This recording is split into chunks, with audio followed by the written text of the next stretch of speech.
கிட்டத்தட்ட 650 kilometre travel பண்ணக்கூடிய கர்நாடக அரசு பேருந்தை பற்றி தாங்க நம்ம இந்த வீடியோவில் பார்க்க போகிறோம். அது எந்த பஸ் அப்படின்னு பார்த்தோன்னா, கர்நாடகாவின் மங்களூர்லேருந்து மடிக்கேரி, மைசூர், ஈரோடு வழியாக மதுரை வரைக்கும் ஒரு கேஎஸ்ஆர்டிசி பஸ்ஸை ஆப்ரேட் பண்ணுறாங்க. இந்த வண்டி தான் அது.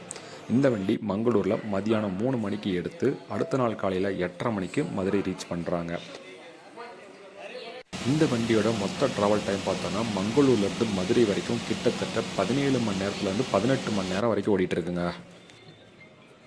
நைட் டைமில் திம்பம் மலைப்பாதையில் பஸ்ஸுகள் அலௌடு இல்லை அப்படிங்கிறதுனால இந்த வண்டி பர்கூர் மலைப்பாதையில் தாங்க ஓடுது. இந்த ரூட்டில் நைட் டைமில் வர்றதுக்கு அவ்வளோ பயமாகவும் இருக்குது. ரோடும் ரொம்ப ரொம்ப மோசமாக இருக்குங்க. மடிக்கேரி, மைசூர், இங்கேருந்து ஈரோடு, கரூர், திண்டுக்கல், மதுரை வர்றதுக்கு இந்த வண்டி ரொம்பவுமே யூஸ்ஃபுல்லாக இருக்குங்க. இந்த மாதிரி இன்ஃபர்மேஷனுக்கு நம்ம சேனலை ஃபாலோ பண்ணுங்கள். தேங்க்யூ.